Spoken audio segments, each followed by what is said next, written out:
প্রথমে কবিতা উৎসব এবি ক্রিয়েশনের সকল দর্শক বন্ধুদের শুভেচ্ছা, ভালোবাসা, প্রীতি, নমস্কার ও সালাম জানিয়ে আরম্ভ করছি আজকের ধারাবাহিক সম্পাদকের সিন্ধুক খুলে। আজকের পর্বে রয়েছে বরাকের নতুন দিগন্ত সাপ্তাহিক এই সংখ্যার অতি সংক্ষিপ্ত আলোচনা। 7 নভেম্বর থেকে 13 নভেম্বরের সংখ্যা যা ছাপা হয়েছে তাই অতি সংক্ষিপ্তভাবে আলোচনা করতে যাচ্ছি। ইউটিউবে বিস্তারিত আলোচনা করার অবকাশ নেই, শুধুমাত্র লেখকের সৃজনী কর্মকে স্পর্শ করে সম্মান জানিয়ে যাব। আমরা পাচ্ছি সম্পাদকীয়তে বরাকের নতুন দিগন্তের সম্পাদকীয় অত্যন্ত সমৃদ্ধ থাকে। এই সংখ্যাও অন্য সম্পাদিকের মতো, অন্য সংখ্যা সম্পাদিকের মতো অত্যন্ত উন্নত মানের প্রাসঙ্গিক বিষয় নিয়ে তিনি লিখেছেন, যেটা আমাদেরকে সচেতন করে তোলে। আজকের বিষয় শিলচরের ফ্লাইওভার উন্নয়নের চাবিকাঠি বাধা দেওয়াল নয়। শিলচরের ফ্লাইওভার উন্নয়নের চাবিকাঠি বাধা দেওয়াল নয়। এই সম্পাদকের শেষ অংশে রয়েছে, এই শেষ অংশের কিছু অংশ পড়ে নিচ্ছি। আমরা যদি চাই আমাদের সন্তানরা এক চলমান সম্ভাবনাময় আধুনিক শিলচর পাক, তবে এখনই আমাদের যুক্তি ও দায়িত্বের সঙ্গে পাশে দাঁড়াতে হবে এই প্রকল্পের। শিলচর ফ্লাইওভার শুধু কংক্রিট নয়, এটি এক প্রজন্মের স্বপ্ন যা শহরকে জ্যাম থেকে মুক্তি দেবে, সময়ের সঙ্গে হাঁটার সাহস দেবে। শিলচরের যানজট খুব হচ্ছে, তাই এই বিষয় অত্যন্ত প্রাসঙ্গিক। শিলচরের ফ্লাইওভার শুধু কংক্রিট নয়, এটি এক প্রজন্মের স্বপ্ন যা শহরকে জ্যাম থেকে মুক্তি দেবে, সময়ের সঙ্গে হাঁটার সাহস দেবে। আমরা সম্পাদকের বিশেষ সঙ্গে সহমত পোষণ করি, তিনি যথার্থ লিখেছেন। আমরা চলে যাচ্ছি 19 পয়সা সিনেমা, বিপ্লব চক্রবর্তী উপন্যাস। 19 পয়সা সিনেমা এই সময়কে তুলে ধরে এনেছেন বিপ্লব চক্রবর্তী। অত্যন্ত ভালো রচনা, অস্থির সময়ের দলিল, গদ্য ভাষার ঝরঝরে অনেক বর্ধিত চরিত্র এঁকেছেন এবং আঞ্চলিক যে ভাষা সংলাপ, তার যে উপন্যাসের বৈশিষ্ট্য তা আমরা দেখতে পাচ্ছি। তিনি আরম্ভ করেছেন এই অংশে, দেবেন খলিফা আত্মবিশ্বাসের দৃঢ় থেকে বলে গেলেন, আইলাম আজ দোকানে খোলার আগে আপনার লাগে দেখা করতে আইলাম, আপনি বিকেলে আমার দোকানে আইলেন। এইভাবে তিনি সংজ্ঞা ব্যবহার করেন, পরিবেশ তৈরি করেন গদ্যের। অনাদি প্রশ্ন জড়িত খুব সুন্দর এঁকেছেন। এখানে রয়েছে কংগ্রেস এবং অন্যান্য রাজনৈতিক দলের নানান প্রসঙ্গ, অত্যন্ত ভালো রচনা। আমি ইতিপূর্বে এই উপন্যাস সম্পর্কে বলেছি। আমরা পাচ্ছি মধ্যম গ্রাম থেকে লিখেছেন অখিল দে কলকাতা, অখিল দে কলকাতা থেকে লিখেছেন কবিতা শিরোনাম মধ্যম গ্রাম, কবিতা শিরোনাম মধ্যম গ্রাম, কিন্তু লিখেছেন অখিল দে কলকাতা থেকে। তার তিনি একটা গ্রামের ছবি তুলে ধরতে চেয়েছেন কবিতায়। শান্ত নদীটি ধীরে বয়ে চলে, দুই পাড়ের গাছগুলোর ছায়া পড়ে জলে, দেখে মনে হয় যেন শিশুরা সব মাতৃক্রুরে।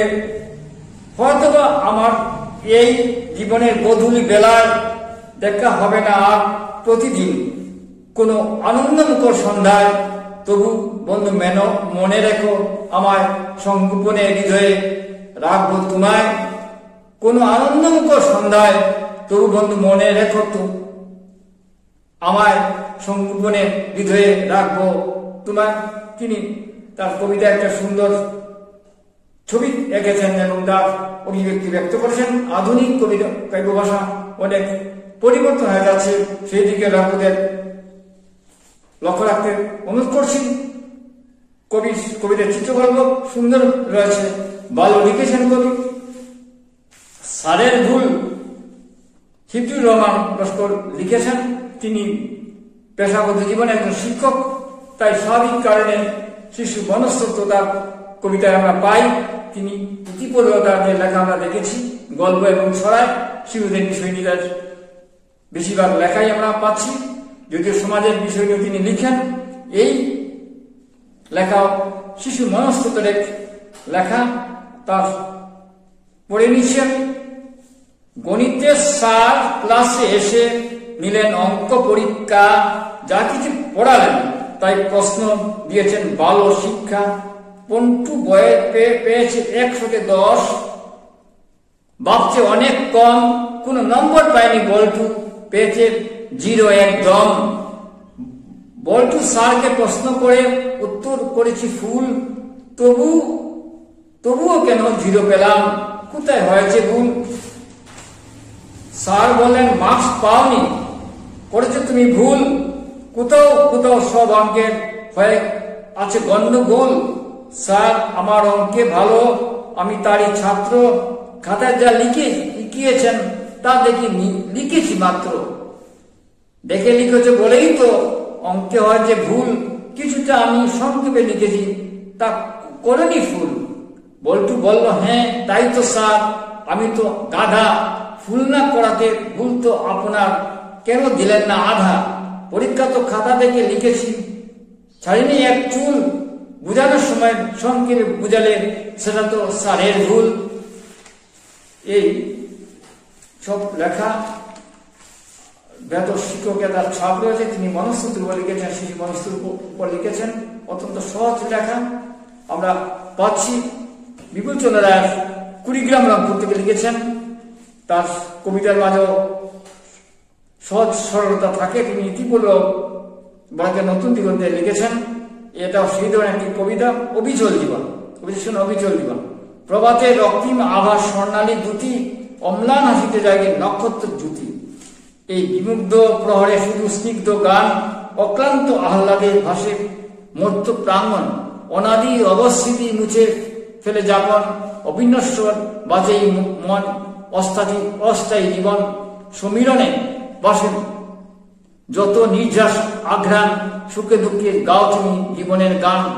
যে কখনো জড়তে আচ্ছন্ন, নিজের করোনা ভবিষ্যতে অবসন্ন।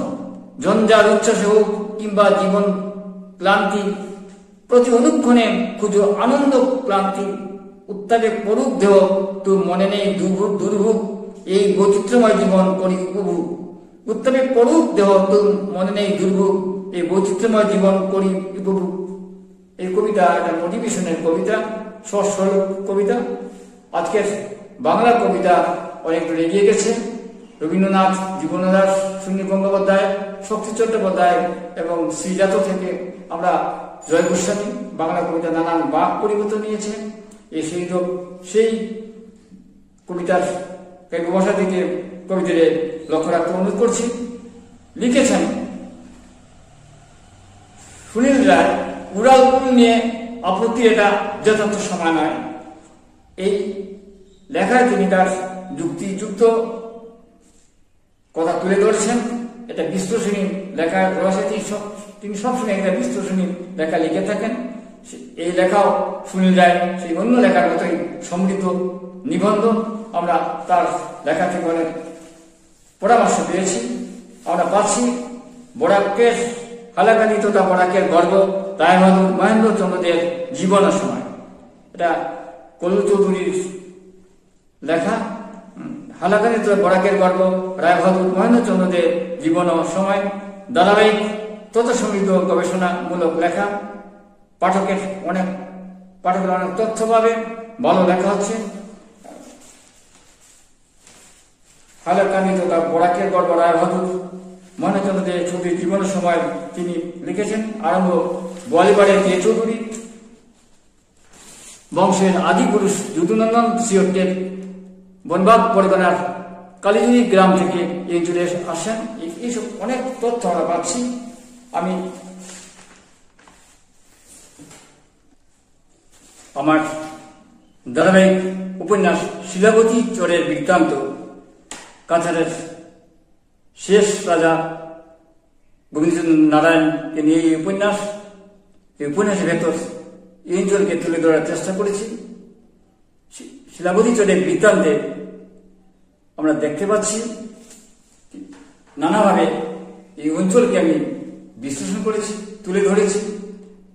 এই অঞ্চলের লোকায়ত জীবন এবং রাজনৈতিক জীবন উপন্যাসের নানা অংশে রয়েছে এবং গোবিন্দচন্দ্র নারায়ণের সময়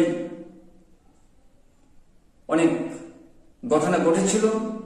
তিনি 70 বছর রাজত্ব করেছিলেন, কিছুদিন ছিলেন খাসপুরের, তারপর তিনি আসেন দুধপাতিলে এবং হরিতিকর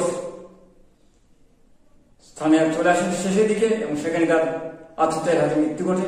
তার বৈচিত্র্যময় জীবন নিয়ে এই উপন্যাস। এটা মালিনী বিলে আখ্যানের পরবর্তী অধ্যায়। এই উপন্যাসে ইন্দুপ্রভার সঙ্গে গোবিন্দচন্দ্র নারায়ণের যে অন্তর্দ্বন্দ্ব ছিল তা নানা অংশে এসেছে। ইন্দুপ্রভা ছিলেন কৃষ্ণচন্দ্রের স্ত্রী, কৃষ্ণচন্দ্রার জ্যেষ্ঠ ভ্রাতা, কিন্তু অবৈধ সম্পর্ক ছিল ইন্দুপ্রভার সঙ্গে। তাই জানতে পারে কৃষ্ণচন্দ্র চলে যান তীর্থ ভ্রমণে, সেখানে তার মৃত্যু ঘটে এবং বিধবা পত্নীকে গোবিন্দচন্দ্র নারায়ণ বিয়ে করেছিলেন ইন্দুপ্রভা। গোবিন্দচন্দ্র নারায়ণের জীবন যাপনে চরিত্রের দোষ ছিল, তাই তার সামাজিকভাবে তিনি অভিজাত মহলে তিনি সম্মানিত ছিলেন না এবং তার দেবীচারী জীবনের জন্য তিনি অসুস্থ হয়ে পড়েন। শেষে দিকে ইন্দুপ্রভাই সমস্ত রাজ্য শাসন করতেন এবং ইন্দুপ্রভার যে তার সঙ্গে তার পারিবারিক দ্বন্দ্ব ছিল মণিপুরের সঙ্গে, বাতি দ্বন্দ্বে সুজিত সিং মরজিৎ সিং দুই বাধার সঙ্গে তার বাবার মতানৈক্য হয় এবং তার পিতা ছিলেন মণিপুর রাজ, কিন্তু বাইরে তিনি এসেছিলেন, আশ্রয় নিয়েছিলেন কাছাড়ে। এই নানান ঘটনাগুলি রয়েছে, আপনারা দেখবেন প্রতি পর্বে রহস্য রয়েছে, ইতিহাস রয়েছে, তথ্য রয়েছে এবং লোকায়ত জীবন রয়েছে। আজ এখানেই শেষ করছি।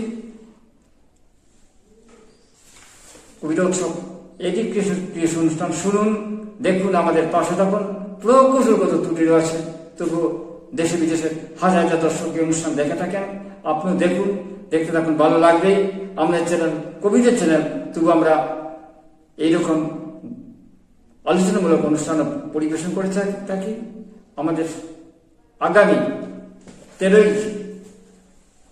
13 নভেম্বর এই অঞ্চলের বিখ্যাত কবি, প্রয়াত কবি বন্ধু কবি মূল কালিদাসের জন্মদিনে আমাদের বিশেষ অনুষ্ঠান রয়েছে, বিশেষ পর্ব রয়েছে। এই পর্বের মহাপর্বে আমরা জীবন যাপন এবং তার সাহিত্য সৃষ্টি সম্পর্কে বিমল কালিদাসের কথা তুলে ধরবো। আজ এখানে শেষ করছি। নমস্কার। কবিতা হলো সুস্থভাবে বেঁচে থাকার অক্সিজেন। দেখতে থাকুন, ভালো লাগবেই। নমস্কার।